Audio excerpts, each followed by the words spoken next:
pergunto para você, né? Já que você também é um aluno de escola técnica, né? Já tem um ano aí envolvendo codificando programas, né? Codificando software. Quando eu lhe pergunto o que é software, qual é a sua resposta?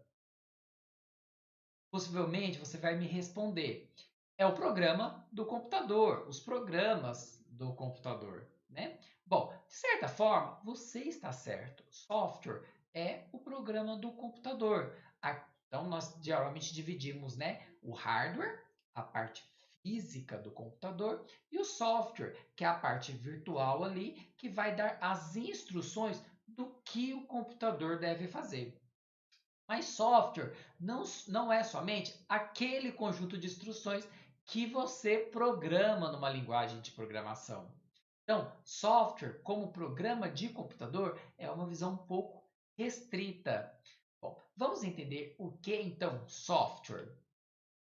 Segundo Moraes, software não é apenas o programa, mas também todos os dados de documentação e configuração associados, necessários para que o programa opere corretamente. Então veja, bom, aquele arquivo de configuração, aqueles dados da documentação ou a documentação também faz parte do conceito de software. Um sistema de software consiste geralmente nos seguintes elementos. Então, um conjunto de programas associados. Bom, tem que pensar o seguinte, né? Os programas que vocês constroem no primeiro ano, eles são programas simples para serem construídos para vocês aprenderem a programar. Programas da vida real, eles são muito mais complexos, eles são muito maiores, né? Então, pode ser que um sistema seja formado por vários programas. Então, aqui nós podemos ter vários programas que compõem um software, que é o software, então, para aquele contexto, né? Também é considerado software, né, além do conjunto de programas, os arquivos de configuração, que serão utilizados para configurar os programas. Então, aquele arquivo que você faz, por exemplo, para configurar o banco de dados no seu sistema, ele também faz parte do software. E também faz parte do software a documentação do sistema, que descreve a estrutura do sistema. Bom, possivelmente, até o momento, você não teve muito contato sobre documentação do sistema. Este contato irá acontecer nessa disciplina um pouco mais adiante. Mas também são, além da documentação do sistema, também a documentação do usuário. Então, aquela documentação que a gente produz, né, que sejam vídeos, que sejam manuais, que sejam help, né, dentro do programa, explica quais as funcionalidades, como utilizar determinada funcionalidade, também é software. Além disso, sites e conteúdos online, então websites que explicam sobre o seu site, informações recentes sobre um determinado produto, as novas funcionalidades, também são considerados software, né? Então, software, veja, ele é um conjunto de informações, é um conjunto de coisas, né? Que vai desde o programa que a gente constrói, os arquivos de configuração, as documentações do sistema e do usuário e também sites e conteúdos que são produzidos referentes àquele programa, àquele software. Bom, pensando nisso, né, a gente então tem que produzir este software com essa quantidade de coisas que tem que ser produzidas, né? E produzir então não é só codificar. Nós não podemos fazer de qualquer jeito. Nas décadas de 60 e 70, como eu falei em outro vídeo, né, geralmente era dessa forma. O programador conversava com quem desejava o software, o cara falava lá o que ele queria, o programador entendia, chegava lá, programava e tentava entregar esse produto para o cliente. Quando conseguia entregar, porque algumas áreas são muito complexas e precisa de uma discussão maior para se obter a compreensão necessária para criar o programa. E a gente viu que boa parte, quase todos os projetos acabavam falhando nessa entrega de algo. E quando entregava algo, estava aquém do que o cliente desejava. Bom, então, essa maneira artesanal precisou ser mudada para que então se alcançasse o maior sucesso no desenvolvimento dos projetos, já que nós estamos, né, empolgados para fazer um projeto, nós estamos recebendo valores para esse projeto, nós queremos entregar algo de qualidade, que a gente inclusive discutiu em outro vídeo. Bom, neste ponto, então, as pessoas que desenvolvem software começaram a pensar: poxa, software é complexo, não é uma coisa fácil de se construir. Mas a humanidade faz outras coisas que são, né, incrivelmente fantásticas, né? Prédios, arranha-céus, né? Pontes. Né? Então, como é que eles constroem isso? E aí, então, eles começaram a analisar a engenharia. Né? Aí, no caso, a engenharia civil. Né? Bom, o que seria a engenharia? Então, a engenharia é aplicar teorias, métodos e ferramentas apropriadamente. E, se for necessário, descobrir soluções para os problemas existentes. Mas lembrando que tem que considerar as decisões organizacionais e financeiras, já que vai ser despendido algum dinheiro, seja para pagar as pessoas, para comprar os materiais, né? E também organizar, né? Quantas pessoas a gente tem disponível, quais são essas pessoas, né? Precisa contratar outras pessoas, como que a gente vai dividir as equipes, entre outros. Bom, então a engenharia se trata, né, de aplicar teorias, métodos e ferramentas apropriadamente. Então a engenharia civil é aplicar teorias, métodos e ferramentas na construção, né? Na construção de prédios, construção de casas, construções, né, de cidades, construções de, de pontes, entre outros. Né? Bom, e como é que a gente analisar, né? Como é que se constrói uma casa, né? A pessoa, o pedreiro, não chega lá e vai levantando os tijolos, né? A gente tem que analisar qual é o terreno, se ele tem inclinação, né? Perguntar para quem quer a casa, né? Quantos cômodos essa casa tem que ter, o tamanho a mediado dos cômodos, né? A posição vista da entrada da casa vai ficar para o nascer do sol, para o pôr do sol, né? A questão dos ventos também para ventilar dentro da casa e aí escolher locais mais apropriados para as janelas, né? Se vai ser de térreo ou vai ser de 2 andares ou mais andares, né? Então temos que conversar e tudo isso vai impactar, né, tanto no orçamento quanto também nesses conjuntos de teorias, métodos e ferramentas que é necessário existir. Então, eles perceberam que, olha, eu preciso de algumas teorias, eu preciso de alguns métodos e eu preciso de ferramentas que nos ajude a construir o software, que não seja simplesmente um compilador. Né? Até hoje mesmo, né? Hoje a gente usa as IDEs que tem um compilador ali dentro, mas eles desempenham muito mais coisas, né, do que os compiladores de antigamente. Então, houve uma evolução que é realizada ao longo dos anos, né? Bom, e este modo, né? Então, olha, eu vou analisar o terreno, né, na engenharia civil, analiso o terreno, analiso as necessidades das pessoas, eu faço uma planta, né? O arquiteto ou o engenheiro civil vai montar uma planta para ter uma ideia geral de como vai ser aquele prédio, aquela casa. E somente depois começa-se então a construção efetiva do objeto. Né? Então, pensando nisso, surgiu então, baseada nessa ideia da engenharia, né? Não só na engenharia civil, mas de outras também, construiu-se então a ideia de vamos fazer uma engenharia de software. Então, o que seria aplicar essas teorias, métodos e ferramentas na construção de software? Né? Bom, então, Moraes vai me dizer o seguinte: a engenharia de software vai ser então essa disciplina da engenharia, né, de engenharia, que tem como foco todos os aspectos de produção de software, desde os estágios iniciais da especificação do sistema, que é aquele, olha, eu preciso de um sistema que faça isso, até a sua manutenção, quando o sistema já está sendo utilizado. Né? Então, vai permear todas as etapas que nós chamamos de ciclo de vida de um software. Bom, e então iremos aplicar teorias, né, métodos e ferramentas que foram construídas pelo ser humano, né, para a construção de software. Algumas dessas teorias, algumas dessas ferramentas vêm da ciência da computação. Né? Então, a ciência da computação é uma área de conhecimento que explora o computador, que constrói coisas que investiga esta máquina, né? E algumas desses elementos há ferramentas e métodos que possibilitam a construção de software. E a engenharia de software então, vai se apropriar dessas teorias, métodos e ferramentas para então construir os softwares necessários e desejados pelo nosso cliente.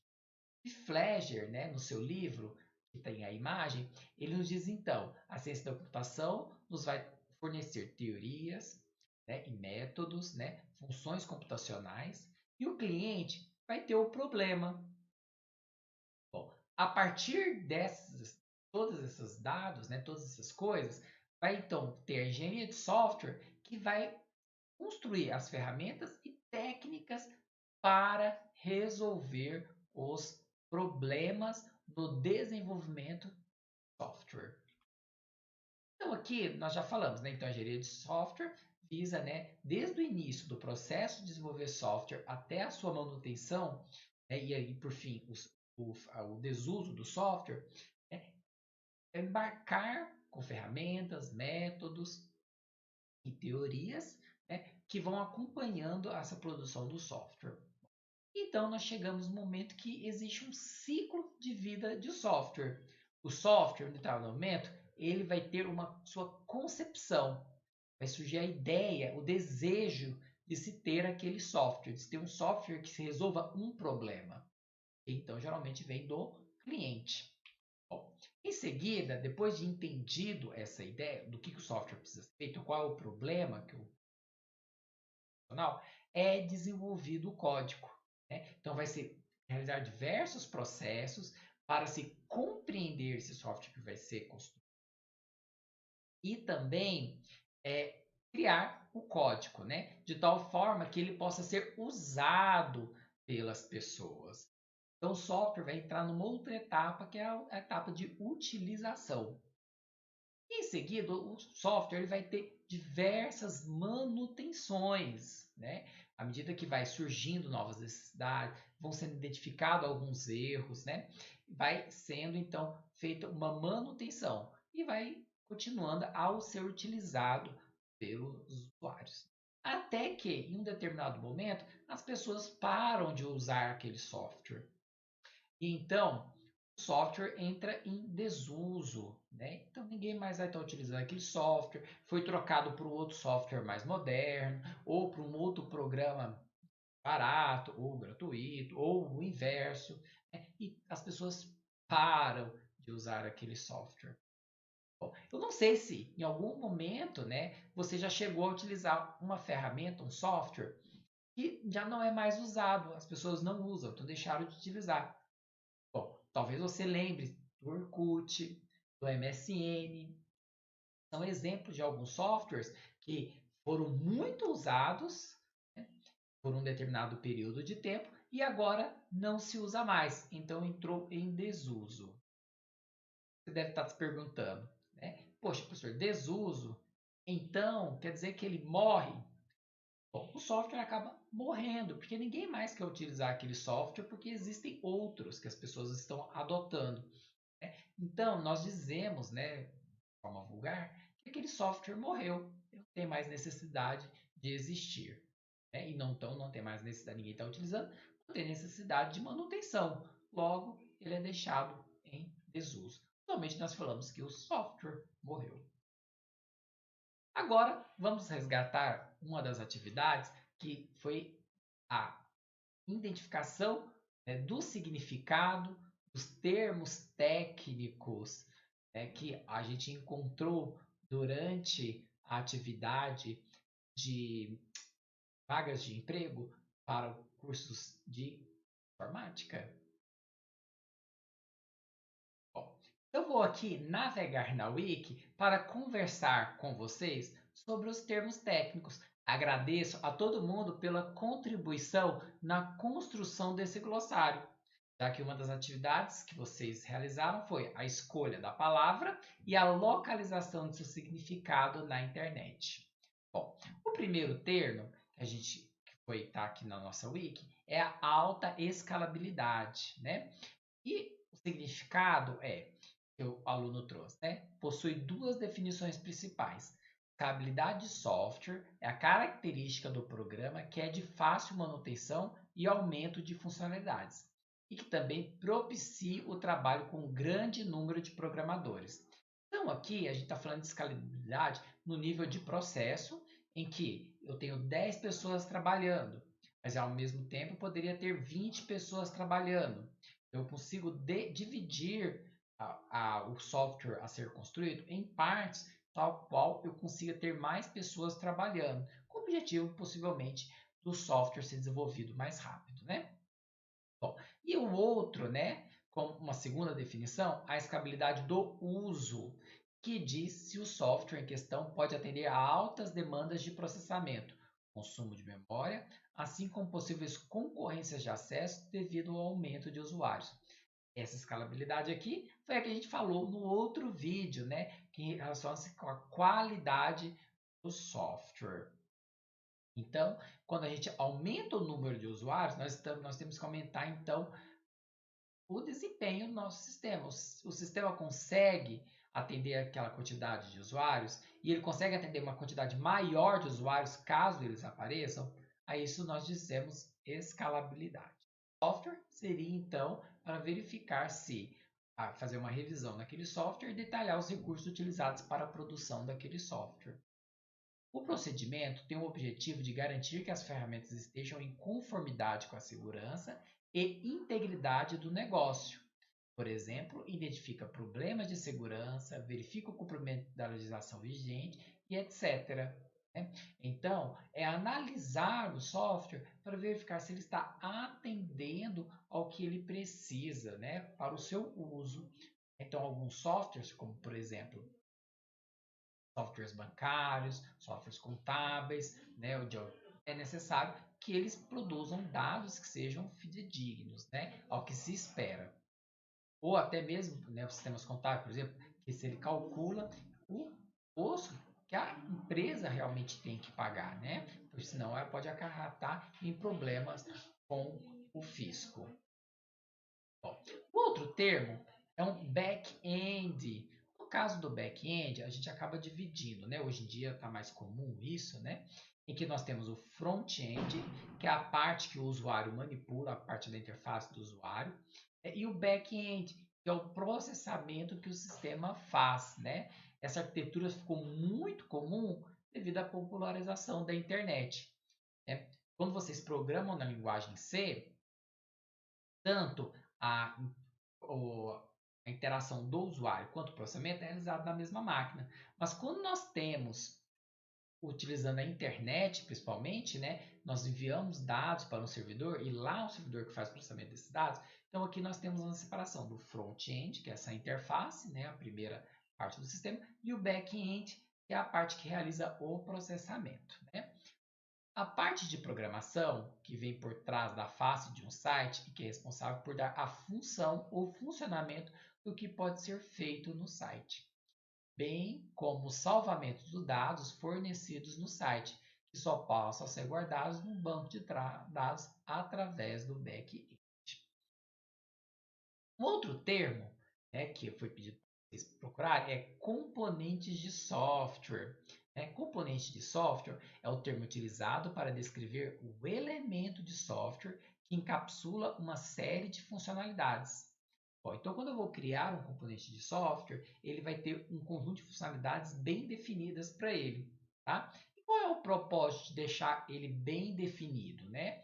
Um componente é uma unidade independente. Então, a primeira coisa, então, é que ele se torna independente. Né? Quer dizer que ele vai poder funcionar sem outros componentes juntos a ele.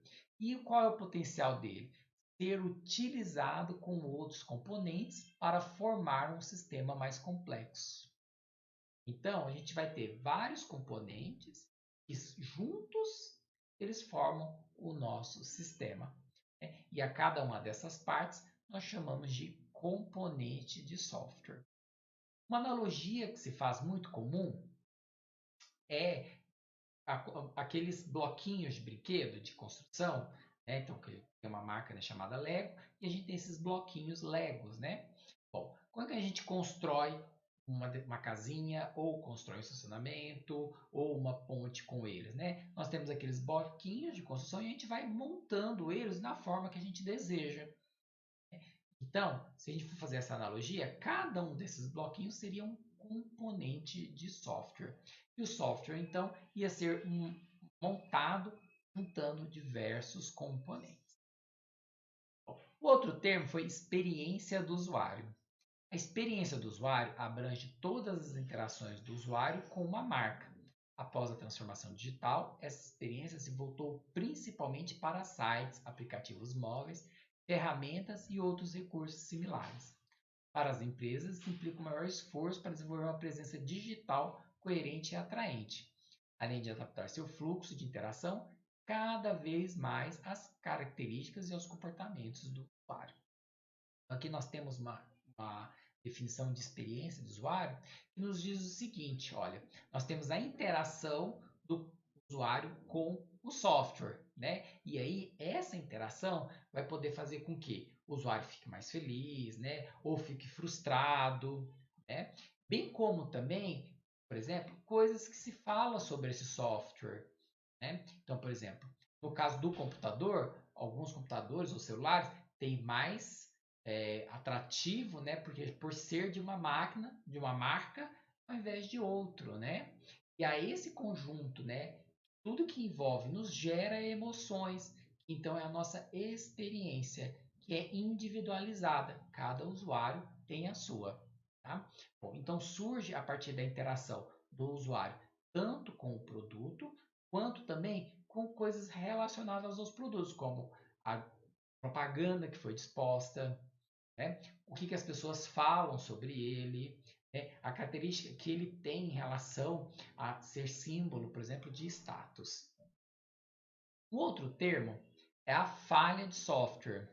Falha no requisito de software é bem diferente de erro e defeito, né? Então a gente costuma falar, deu bug, né? Ih, professor, está com erro. Quantas vezes você já falou essa frase, né? Bom, mas falha, erro e defeito, eles têm significados diferentes, embora a gente use eles como sinônimo, né? Bom, falha. Falha é um comportamento inesperado do software. Uma falha pode ter sido causada por diversos erros, mas alguns erros podem nunca causar uma falha.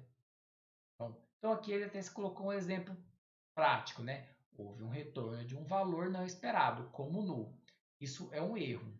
E por causa desse null, ocasionou uma falha no sistema, né? Então, o erro, aconteceu algo de processamento ali que deu um problema, né? Mas com o não tratamento desse erro, ocasionou na falha e na inoperação desse sistema. O sistema deixou de funcionar e deu uma falha no software. Agora o outro amiguinho, né? Front-end, nós falamos do back-end, agora o front-end, né? Então o front-end é aquela, aqui, né, vamos pegar a definição, é toda a parte da programação relativa à interface de uma aplicação, toda a parte dinâmica de um site com o qual um usuário pode interagir. É criada por um desenvolvedor, que é o desenvolvedor front-end.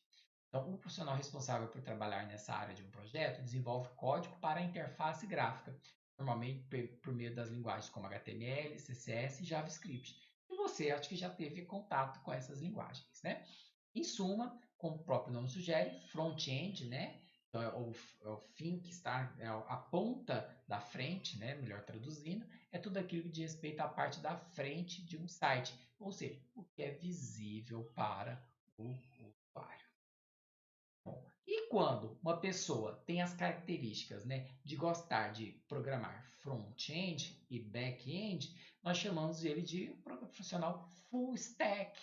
O stack, então, é o profissional que tem conhecimento para programar tanto o front quanto o back-end, né? Então, ele vai ter vários conhecimentos e vai conseguir trabalhar nessas duas partes, né, de forma a produzir o software. Então, ele pode atuar tanto no desenvolvimento do front-end, quanto também da parte do back-end. Outro termo, que inclusive nós vamos ver um pouco melhor ao longo do semestre, é o levantamento de requisitos. O levantamento de requisitos, né, é o momento de analisar o que o cliente precisa para traçar uma estratégia de conclusão. Ou seja, né, nós vamos levantar os desejos do usuário, né, entender o problema que o usuário tem para propor uma solução de software, um sistema para ele. Tá? É o momento para saber quais as demandas que o software precisa atender e conversar com futuros usuários para deixar o mais fácil de ser utilizado por eles. Né? Linguagem de programação. Vocês já lidam aí com linguagem de programação, né?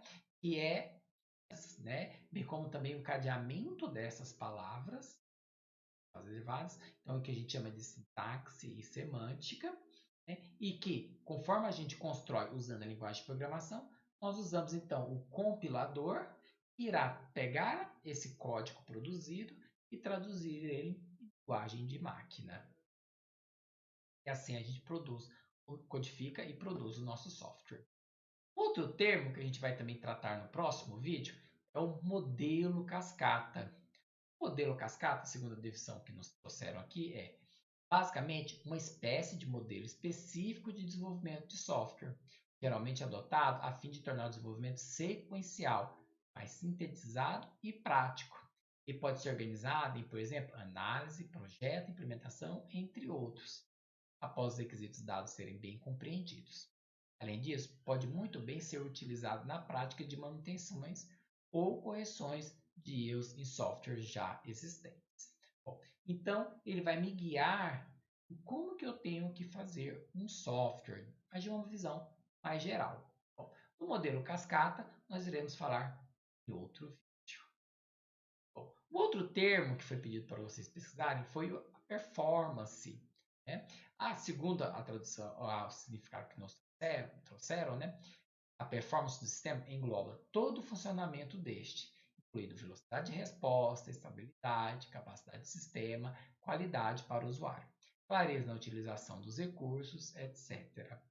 Existe o teste de performance, utilizado para encontrar falhas no funcionamento desse sistema, garantindo a melhor experiência para o usuário.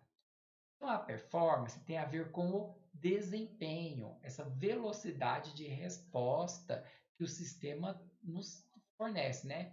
Bom, isso pode estar relacionado também com a escalabilidade, em que eu tenho vários usuários utilizando. Né? Nosso sistema consegue suportar quantas requisições por minuto, né? E aí, então, eu estou falando em desempenho. Mas no momento que o sistema cai, para de ficar operante, porque o sistema ele recebeu muitas requisições, né? Então aí nós temos um problema de escalabilidade. Né? Então aqui a performance se trata então da resposta do sistema, o seu desempenho. Outra palavra, stakeholders. Depois é uma palavra que pode ser que você escute bastante. Bom, nós temos os desenvolvedores. Né? Se a gente for pensar em outras pessoas envolvidas no processo de desenvolvimento, então além dos desenvolvedores, nós temos também os usuários finais, aqueles que vão estar utilizando o sistema. Mas nós temos também aqueles que vão pagar pelo sistema, por exemplo, o patrão desses usuários finais. Né? Então, se a gente for pensar, né, um supermercado, né? Vamos dizer que o supermercado tem 10 funcionários. Possivelmente o patrão que vai estar pagando para fazer esse software, o dono do supermercado, ele não vai estar operando, porque possivelmente ele vai ter os funcionários operadores de caixa. Né? Mas mesmo assim, tanto o dono do supermercado quanto o caixa, eles precisam ser escutados no processo de desenvolvimento. Então, essas partes nós chamamos de stakeholders.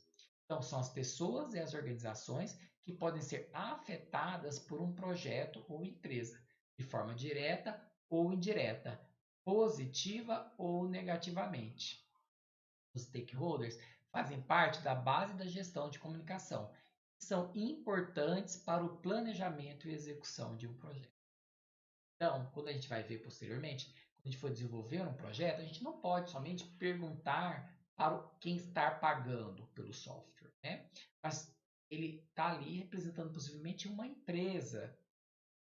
Quem são essas pessoas que trabalham nessas empresas? Ou no setor que ele quer mudar o sistema, né? Colocar o sistema como temos que escutá-las também, conversá-las com elas, não só para produzir uma interface, um sistema fácil delas utilizarem, mas também coerente com o que elas fazem internamente.